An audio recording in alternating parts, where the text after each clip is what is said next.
نحمده ونصلي على رسوله الكريم اما بعد اعوذ باللہ من الشیطان الرجیم من حمزه ونفخه ونفثه۔ سوال یہ آیا ہے کہ آپ نے ایک دفعہ ذکر کی اہمیت کے حوالے سے بیان کیا تھا،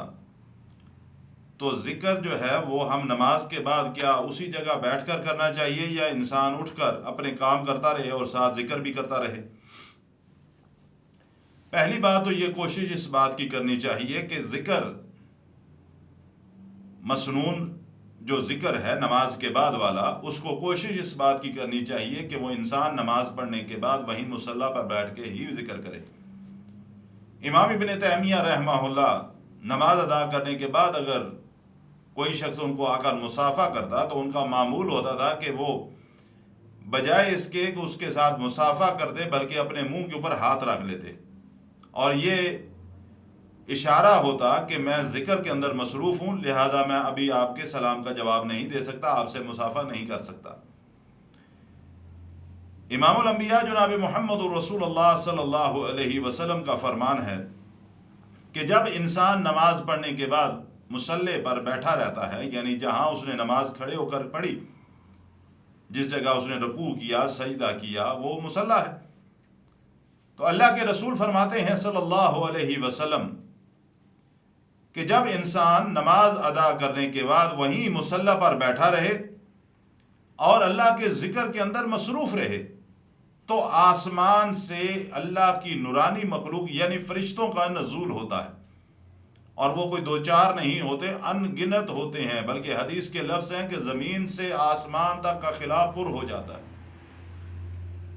ہم تو جب نماز پڑھتے ہیں تو سلام پھیرا اور سلام پھیر کر مردوں کی بھی یہی کوشش ہوتی ہے کہ اٹھ کر فوری طور پہ مسجد سے بھاگا جائے، خواتین بھی جو ہی سلام پھیرا اور اس کے بعد اٹھنے کے بعد فوراً گھر کے کاموں کے اندر مصروف ہو جاتی ہیں۔ لیکن اللہ کے نبی علیہ الصلاۃ والسلام کے فرمان کو میرے بھائی غور سے سمجھنے کی کوشش کرنا کہ آپ صلی اللہ علیہ وسلم نے فرمایا کہ نماز ادا کرنے کے بعد جو شخص وہیں جائے نماز پر مصلی پر بیٹھا رہتا ہے، اللہ کے ذکر کے اندر مصروف ہو جاتا ہے، آسمان سے اللہ کی نورانی مخلوق یعنی فرشتوں کا اس پر نزول ہوتا ہے، اور وہ فرشتے جو ہیں وہ اللہ سے اس بندے کے لیے دعائیں مانگتے ہیں۔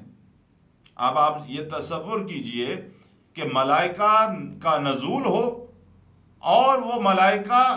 ہماری بخشش کی اللہ سے دعائیں مانگ، وہ دعائیں کون سی مانگ رہے ہیں؟ امام بخاری رحمہ اللہ رسول اللہ صلی اللہ علیہ وسلم کا یہ فرمان نقل کرتے ہیں کہ وہ نورانی مخلوق اللہ سے دعائیں مانگتی ہے۔ کیا دعائیں مانگتی ہے؟ یہ جو بندہ ذکر کر رہا ہے یا میری جو بندی ذکر کر رہی ہے، اللہ اس کو گناہوں کو معاف فرما، اس کی بخشش فرما۔ پہلی بات، نماز کے بعد جو وہیں بیٹھا رہا، اس نے ذکر شروع کیا، اس کے لیے ملائکہ اللہ سے دعا مانگ رہے ہیں، اللہ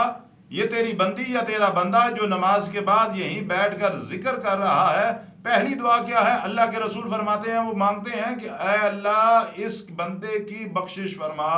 اس کے گناہوں کو معاف فرما۔ دوسری دعا اللہ کے رسول فرماتے ہیں صلی اللہ علیہ وسلم، اے اللہ اس پر رحم فرما۔ تیسری دعا، اے اللہ یہ تیرا بندہ یا بندی جو ذکر کے اندر مصروف ہے، اللہ اس کی توبہ کو قبول فرما، اس کے گناہوں کو معاف فرما۔ یہ تین دعائیں ہر اس شخص کے لیے، اس عورت کے لیے جو نماز کے بعد وہیں بیٹھ کر اللہ کے ذکر کے اندر مصروف ہو جاتی ہے، اور وہ ذکر کیا ہے؟ سلام پھیرنے کے بعد اللہ اکبر، استغفر اللہ استغفر اللہ استغفر اللہ۔ پھر رسول اللہ صلی اللہ علیہ وسلم کا فرمان کہ جو شخص فرض نماز کے بعد ایک دفعہ آیت الکرسی پڑھ لیتا ہے، اب ایک دفعہ آیت الکرسی پڑھنے میں کتنا ٹائم لگتا ہے؟ اللہ لا الہ الا هو الحی القیوم سے شروع کریں، ولا یعود حفظہما وهو العلی العظیم تک کتنا ٹائم لگے گا؟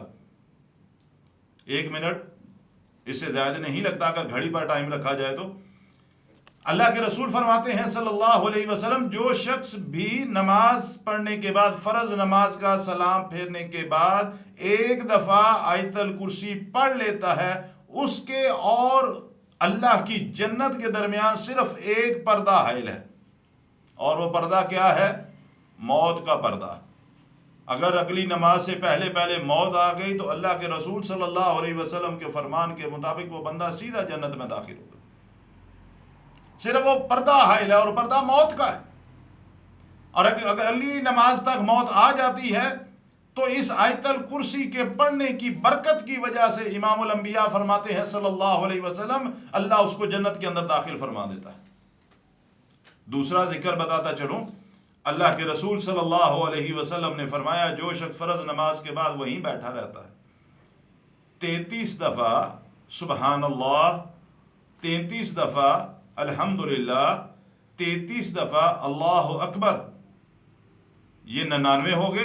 اور آخر میں ایک دفعہ